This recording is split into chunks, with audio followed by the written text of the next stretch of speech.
Hi friends, శరన్నవరాత్రుల్లో భాగంగా ఈరోజు ఇంద్రకీలాద్రిలో కనకదుర్గ అమ్మవారు శ్రీ మహాలక్ష్మి అమ్మవారుగా దర్శనమిస్తున్నారు.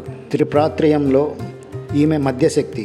యాదేవి సర్వభూతేషు లక్ష్మీ రూపేణ సంస్థిత.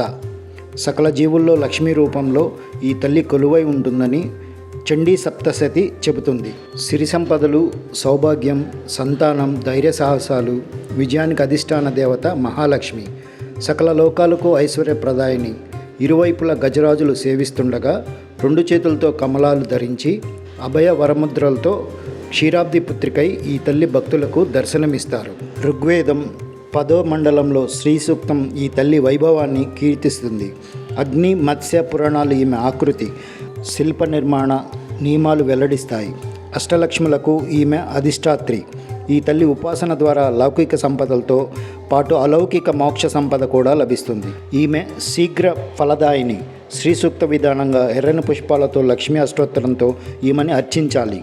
అమ్మకు ప్రీతిగా సువాసిని పూజ చేయాలి. లక్ష్మీ స్తోత్రాలు పఠించాలి.